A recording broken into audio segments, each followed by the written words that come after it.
សូមស្វាគមន៍បងប្អូនទាំងអស់គ្នាបាទហើយថ្ងៃនេះផងដែរខ្ញុំនឹងលើកយកប្រធានបទមួយគឺទាក់ទងនឹងសត្វឆ្កែចចកបងប្អូនបាទសត្វឆ្កែចចកគឺជាសត្វដែលរស់នៅក្នុងព្រៃណាបងប្អូនបាទមិនមែនជាសត្វស្រុកទេបងប្អូនបាទហើយសត្វឆ្កែចចកនេះបាទខ្ញុំមិនដែលបានឃើញផ្ទាល់ទេបាទហើយតើបងប្អូនណាធ្លាប់បានឃើញផ្ទាល់ខ្លះបាទចំពោះខ្ញុំគឺអត់ដែលបានឃើញផ្ទាល់ទេបាទធ្លាប់តែបានឃើញតាមប្រព័ន្ធ social media បាទហើយថ្ងៃនេះគឺខ្ញុំលើកយកប្រធានបទទាក់ទងនឹងសត្វឆ្កែចចកបាទហើយសត្វឆ្កែចចកហ្នឹងបាទ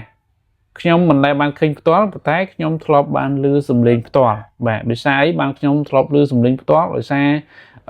ខ្ញុំគឺជាអ្នកស្រុកស្រែចំការអញ្ចឹងណាបងប្អូនបាទហើយកាលពីមុនផ្ទះរបស់ខ្ញុំគឺនៅតាមព្រៃបាទតាមព្រៃភ្នំបាទដូចជានៅខាងខេត្តព្រះវិហារបងប្អូនធ្លាប់ដឹងហើយបាទខាងខេត្តព្រះវិហារបាទគឺសមូលព្រៃឈើមែនតែនបាទហើយដើមឈើគឺមិនមែនដើមឈើតូចតូចទេគឺដើមឈើធំធំមែនតែនបាទសឹងថាប្រព័ន្ធកង់រទេះណាបងប្អូនបាទដែលបងប្អូនណាដែលធ្លាប់បានទៅព្រះវិហារបាទឆ្នាំមិនដែលខ្ញុំ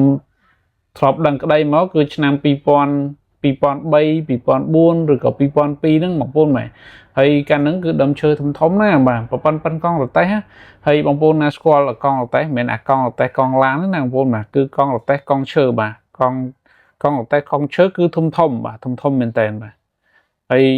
ជាធម្មតាកាលពី2000 2002 2003ឬក៏2004ហ្នឹងគឺតាមផ្លូវបាទពីភ្នំពេញទៅព្រះវិហារបាទគឺมันមានផ្លូវដូចឥឡូវដូចផ្លូវកស៊ូទេបងប្អូនបាទគឺផ្លូវអតេះគោណាបងប្អូនបាទផ្លូវអតេះគោហើយឡានដែលធ្លាប់ឧស្សាហ៍បាទបើកតាមហ្នឹងគឺមិនមែនជាឡានតិចតួចទេគឺឡានធំហើយបានខ្ញុំថាអញ្ចឹងព្រោះខ្ញុំជួបផ្ទាល់ហើយឃើញផ្ទាល់បាទគឺឡានកាលហ្នឹងគឺគេចូលចិត្តបើកឡានដំរីទឹកបាទអ្នកណាដែលស្គាល់ឡានដំរីទឹកគឺដឹងហើយបងប្អូនបាទកាលហ្នឹងគឺឡានធំណាបាទហើយបើកតាមផ្លូវហ្នឹងបើសិនជាខែភាសាគឺយ៉ាប់តិចបាទបើដឹកធ្ងន់គឺផុងបាទសំណងគ្នាទៅវិញទៅមកអញ្ចឹងបងប្អូនបាទតែបើសិនជាខែប្រាំងគឺអត់សូវប្រហែលទេវាអាចលងដែរពេលខ្លះតែ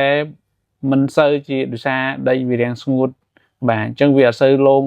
គេថាផុងខ្លាំងទេបាទគឺវាផុងម្ដងម្កាលតែបើខែភាសាគឺញឹកញាប់បាទសឹងថាឡានរត់មិនចង់បានបាទហើយកាលហ្នឹងគឺខ្ញុំធ្លាប់ឮបាទសំឡេងឆ្កែលូហ្នឹងគឺខែលក្ខណៈខែបើថាខែរួចស្រូវបាទខែលំហើយខែភ្លឺអញ្ចឹងបាទគឺសត្វឆ្កែចចកជួយចិត្តលូពេលហ្នឹងបងប្អូនបាទហើយខែភ្លឺបាទខែល្ងិតអត់សូវទេបើខែភ្លឺគឺដឹងថាឆ្កែចចកលូបាទលឺខ្លាំងណាស់បងប្អូនបាទដោយសារផ្ទះកាលមុនគឺមិនមែនធ្វើផ្ទះថ្មអីដូចឥឡូវឬក៏ផ្ទះប្រក់ក្បឿងផ្ទះឈើខ្ពស់ទេបងប្អូនផ្ទះឈើដូចគ្នាគាត់ថាវាមិនសូវជាមានអីទេបងប្អូនបាទបើសិនជាអញ្ចឹងគឺអញ្ចឹងដើមអាស័យណាបងប្អូនបាទគេសាប់បន្ទាំអីបិទបាទវាយបិទអញ្ចឹងបាទហើយតមូលបងប្អូនដែលធ្លាប់ទៅលេងនៅខាងខេត្តព្រះវិហារឆ្នាំ2000បើខ្ញុំដឹងក្តីគឺ2000ដែលខ្ញុំធ្លាប់ចាំធ្លាប់ដឹងបាទគឺ2003 2002 2003 2004បាទ2004 2005ហ្នឹងបាទចន្លោះឆ្នាំហ្នឹងគឺផ្ទះសឹងថាគ្រប់ផ្ទះបាទគឺអត់មានក្បឿងអត់មានស័ង្កអាស័យទេបងប្អូនគឺបើសិនជាអញ្ចឹងពេលខ្លះអ្នកមានគេធ្វើពីឈើអញ្ចឹងទៅបាទតែឈើហ្នឹងគឺគេអាពីដៃអាដៃមានមិនអាណាត្រង់ស្នើទេបាទគឺកាលហ្នឹងគឺគេអាដៃហើយអ្នកខ្លះគាត់អត់សូវមានលទ្ធភាពអញ្ចឹងគាត់ធ្វើពីផ្ទះអញ្ចឹងគឺកាប់ដើមអាស័យយកមកសាប់ធ្វើជាបន្ទាំហើយបិទធ្វើជាអញ្ចឹងបាទដំជាអញ្ចឹងបាទហើយបើប្រក់គឺប្រក់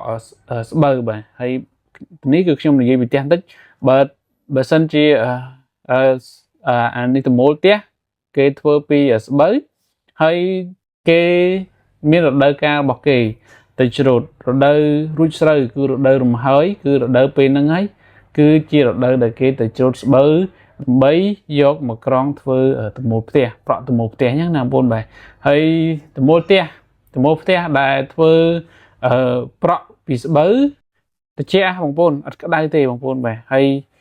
វាអាចទប់ទឹកភ្លៀងមិនអោយស្រក់ចូលក្នុងផ្ទះបានរយៈពេល ជាមួយឆ្នាំកន្លះអីគឺវាធ្លាវាពុកហើយវាផុយយើងបងប្អូនបាទហើយអាការដែលយើងទម្រាំតែយើងទៅកាត់ស្បូវនឹងយកមកក្រងគឺប្រើរយៈពេលយូរដែរបាទអាចខ្ទង់បានរយៈពេលចំណាយពេលប្រហែលជា2ទៅ3ខែដែរបងប្អូនបាទដើម្បីបានជាកណប់បាទជាហ្នឹងគេហៅពេលយើងក្រងរួចគេហៅថាស្បូវកណប់ហើយបងប្អូនបាទដែលលទ្ធផលដែលយើងទទួលបានគឺស្បូវកណប់ដើម្បីយកមកប្រក់នឹងទម្រាំទៅបានអាស្បូវនឹងយកមកប្រក់ផ្ទះបាទគឺប្រើពេលយូរដែរបាទហើយលើតែកាប់វល្លិកាប់អីផ្សេងបាទនេះគឺតាក់តងទៅនឹងផ្ទះបងប្អូនបាទហើយកាលហ្នឹងគឺ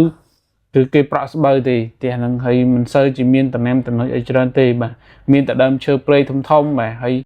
ខែភ្លឺឲ្យតែខែភ្លឺខែលំហើយខែត្រជាក់ហ្នឹងគឺឆ្កែចចកបាទគឺលូបាទលូច្រើនមែនតើបាទលឺសំឡេងទៅហឹងបាទពេញវានៅអត់ឆ្ងាយពីផ្ទះមនុស្សប្រហែលទេបងប្អូនបាទប៉ុន្តែកាលហ្នឹងគឺមិនសូវមានផ្ទះច្រើនដូចឥឡូវទេមានផ្ទះយ៉ាងដាច់ស្រយាលពីគ្នាខ្លះដែរបងប្អូនបាទហើយមានដើមឈើព្រៃច្រើននៅខាងក្រោយផ្ទះបាទគឺពេលយប់ឡើងបាទខែភ្លឺគឺលឺសំឡេងឆ្កែលូវិញបាទតែខ្ញុំមិនដែលបានឃើញផ្ទាល់ទេដោយសារលឺតែសំឡេងវាបាទហើយច្រើនមែនតើនេះគឺជាប្រភេទឆ្កែចចកណាបងប្អូនបាទហើយនៅមុខផ្ទះរបស់ខ្ញុំបាទមានដើមលវៀងច្រើនណាស់បងប្អូនដែលជិះទៅខេត្តព្រះវិហារគឺកាត់តាមទីរួមខេត្តព្រះវិហារពីពេញទៅគឺកាត់តាមភូមិទូលវៀងហើយបាទបានទៅដល់រួមទីរួមខេត្តព្រះវិហារបាទជិះពីនេះទៅជិះពីពេញទៅណាបងប្អូនបាទហើយតាមភូមិនឹងបាទគឺសមូរដើមលវៀងបាទជាយប់ជាធម្មតាឲ្យទៅពេលយប់ខែភ្លឺគឺដឹងថាសត្វមៀមបាទទុំតាមដើមលវៀងហ្នឹងគឺយំលឺមែនតើបាទអ្នកណាខ្លាចគឺព្រឺសក់ក្បាលបាទតែអ្នកដែលស៊ាំដូចខ្ញុំអីគឺអត់ខ្លាចទេបាទគឺវាស៊ាំធ្លាប់នឹងលឺសំឡេងយំហ្នឹងហើយបងប្អូនបាទគឺសត្វមៀមយំលឺអាក្រក់ណាបងប្អូនបាទអូយព្រឺសម្បុរមកបាទហើយដោយសារប្រភេទនេះផ្ទះរបស់ខ្ញុំបាទនៅក្នុងព្រៃបាទហើយវាយំលឺមែនតើហើយជាធម្មតាឲ្យតែខែភ្លឺគឺសត្វឆ្កែចចកនឹងយំហើយថ្ងៃនេះគឺខ្ញុំនឹងបង្ហាញតាក់ទងនឹងព័ត៌មានសត្វឆ្កែចចកបាទសត្វឆ្កែចចកវាស្តៀងបាទស្តៀងនឹងសត្វឆ្កែយើងធម្មតាដែរប៉ុន្តែវាមិនសូវជាធំប្រហែលទេសត្វឆ្កែចចកទាំងទូចដែរទេបងប្អូនបាទតែវារស់នៅជាក្រុមបាទជាក្រុមបាទហើយច្រើនបាទអាចជា50-60ក្បាលហ្នឹងណាពេលខ្លះហើយពេលវាដេញចំណីអីបើតាមព័ត៌មានគេថាគឺវានាំគ្នាស្ទាក់ទៅវិញទៅមកឲ្យដេញខាំចំណីនឹងមានដូចជាប្រភេទសត្វឆ្លុះសត្វអីហ្នឹងបាទគឺការហ្នឹងគឺសមូលណាប្រភេទសត្វព្រៃមិនថាសត្វឆ្លុះក៏មានសត្វប្រើសក៏មានដែរបងប្អូនបាទនៅខាងខេត្តព្រះវិហារគឺដោយសារវាសមូលព្រៃវាសមូលព្រៃធំមែនតើហើយបដើមឈើវិញដូចខ្ញុំនិយាយហ្នឹងគឺសឹងថាអប2នាក់អីមិន3ថា5នាក់អីបងមិនជុំផងបាទដើមឈើធំមែនតើហើយកាលហ្នឹងគឺគេដឹកអាដើមឈើធំហ្នឹងយកមកຕົកខាងទៅពាំងតំច្រើនមែនតើកាលហ្នឹងតែឥឡូវគឺគេយកទៅអស់ហើយបងប្អូនបាទតែកាលមុនគឺនៅឈើសឹងថាដាក់ឡានតកតុយគ្នាបងប្អូនដែលប្រដាប់កង់រទេះហ្នឹងអាឡានកង់ឡានគេដាក់តកតុយគ្នាហ្នឹងគឺធំមែនតើបាទគឺធំបាទមិនថាដើមពពេលមិនថាដើមរាំងមិនថាដើមអីទេបាទគឺដើមធ្នង់អីគឺធំណាស់បាទធំហើយក៏ជាដើមឈើប្រណិតដែរណាបងប្អូនបាទកាលហ្នឹងគឺដើមឈើច្រើនមែនតើហើយនេះខ្ញុំនឹងនិយាយតាក់ទងនឹងប្រភេទសត្វឆ្កែចចកសត្វឆ្កែចចកវាមានរូបរាងស្រដៀងនឹងសត្វឆ្កែស្រុកបងប្អូនបាទតែវាមានកន្ទុយមានរោមក្រាស់ឡើងសំពងហើយវែងភាគច្រើនសត្វនេះមានសម្បុរពណ៌ប្រផេះត្នោតឬប្រផេះរាងលឿងហើយវាមានកន្ទុយត្រង់នឹងមិនខ្វៀនដូចឆ្កែស្រុកទេបាទឆ្កែស្រុកមានកន្ទុយខ្វៀនខ្លះដែរសត្វនេះមានទំហំខ្លួនជាមធ្យមចន្លោះពី60ទៅ75សង់ទីម៉ែត្របាទឬកន្ទុយវាមានប្រវែងប្រហែល20ទៅ25សង់ទីម៉ែត្រនិងមានទម្ងន់ជាមធ្យម8ទៅ9គីឡូក្រាមទាំងធំដែរបាទតែបើ ở mình chỉ vậy vì riêng vì chỉ thôngประมาณ thì vìอันนี้เวลาthông đoกำหนดก็คือ8 tới 9 kg và tại cái đấy cái tuổi mình sẽ chỉ thôngประมาณ thì chỉ tu tới vì rồi nữ ở chỉ tu tớiនៅក្នុងការរស់នៅរបស់សត្វឆ្កែចចកសត្វឈ្មោលបាទឆ្កែចចកឈ្មោលមានតួនាទីជាអ្នកមើលថែកូនរបស់ពួកវាជំនួសឲ្យសត្វឆ្កែចចកញីបាទសត្វឆ្កែចចកជាសត្វតិចចដែលរកស៊ីពេលយប់បាទតិចហ្នឹងគឺជាប្រភេទសត្វរកស៊ីពេលយប់បាទនៅពេលយប់សត្វនេះច្រើនបញ្ចេញសំឡេងលូនៅពេលយប់ជ្រៅបាទឬនៅពេលព្រឹកស្រាងឆ្កែចចកច្រើនរស់នៅជាហ្វូងដែលក្នុងមួយហ្វូងមានឆ្កែចចកដល់ទៅ20ក្បាលឡើងទៅបាទច្រើនបាទអាចទៅដល់50-60ក្បាលឬក៏100ក្បាលបាទក៏មានសត្វនេះពួកវាច្រើនរស់នៅដោយចែកដែនដីគ្នាជាក្រុមដោយពួកវាកំណត់ព្រំប្រទល់រស់នៅគ្នាតាមរយៈក្លិនទឹកនោមបាទ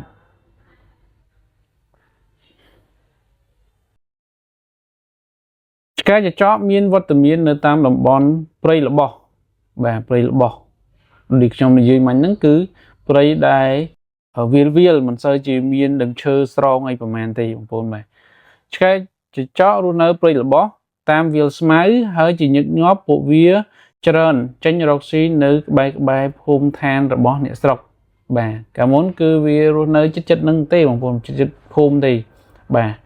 ហើយតែបច្ចុប្បន្នគឺអត់មានទេណាបងប្អូនបាទគឺចិត្តផ្ទះអ្នកភូមិគឺសិតតែឆ្កែស្រុកទេបងប្អូនបាទភូមិឋានរបស់អ្នកស្រុកដែលសម្បូរទៅដោយអាហារផងដែរឆ្កែចចកវាស៊ីសាច់ជាអាហារដូចជាទន្សាយឆ្លូសប្រើបាក់សីល្មូនកង្កែបសត្វហ្នឹងក៏អាចស៊ីផ្លែឈើដែរបាទឆ្កែចចកជួយចិត្តប្រមាញ់ចំណីដោយការព្រួតស្ទាក់ចាប់ព្រោះការប្រមាញ់តែឯងមិនសូវបានផលនោះទេបាទដោយសារវាម្នាក់ឯងបាទជួនកាលពួកវាក៏នាំគ្នាដណ្ដើមយកចំណីពីខ្លាបាទសត្វហ្នឹងខ្លាអាចមិនឈ្នះសត្វឆ្កែចចកផងពេលខ្លះបងប្អូនបាទឬមុំសាសត្វផ្សេងទៀតផងបាទមុំសានេះចង់និយាយថាសត្វប្រភេទដូចជាសត្វដែលស៊ីសាច់ជាអាហារហ្នឹងបាទគឺវាទៅនៅអំពីសត្វហ្នឹងបាទឬក៏វាទៅខាំខ្លួនឯងបានអញ្ចឹងណាបងប្អូនបាទសត្វឆ្កែចកវាមានទាំងវងអញ្ចឹងពេលដែលវារកចំណីគឺវាស្ទាក់ដេញខាំទៅវិញទៅមកអញ្ចឹងរហូតដល់សត្វដែលជាចំណីវានឹងទន់ឬក៏ខ្លាចវាខាំយកមកស៊ីមកបងប្អូនបាទហើយឆ្កែចកមានអាយុរហូតដល់ទៅ16ឆ្នាំបាទក្នុងវដ្តជីវិតរបស់វាដោយក្នុងមួយលើកឆ្កែចចកមេអាចផ្ដល់ចំណីថ្មីដល់កូនរបស់វាចំនួនចន្លោះ2ទៅ3ឆ្កែចកអាចផ្ដល់ចំណីថ្មីដល់កូនរបស់វាក្នុងចំនួនចន្លោះ2ក្បាលទៅ7ក្បាលបាទនៅក្នុងប្រទេសកម្ពុជាយើងសត្វឆ្កែចចកមានវត្តមានស្ទើរគ្រប់ទីកន្លែងទូទាំងប្រទេសឆ្កែចចកត្រូវបានប្រកាសហាមឃាត់កុំឲ្យបរបាញ់ដោយក្រសួងកសិកម្មរុក្ខាប្រមាញ់និងនេសាទព្រោះវាជាប្រភេទសត្វដែលកំពុងរងគ្រោះចិត្តផុតពូជបាទព្រោះឥឡូវគឺសត្វឆ្កែចចកមិនសូវជាសមូលប្រហែលទេវាអាចនឹងផុតពូជបងប្អូនណាហើយនេះគឺជាព័ត៌មានតាក់ទងទៅនឹងសត្វឆ្កែចចកបាទហើយសត្វឆ្កែចចកមើលទៅគឺបើសិនជាជើងទៅព្រៃជួបវាអាចជាមានគ្រោះថ្នាក់ដែរដោយសារវាប្រភេទសត្វដែលកាចបាទសត្វព្រៃណាបងប្អូនបាទតែឥឡូវគឺមិនសូវសមូលប្រហែលទេមិនសូវសមូល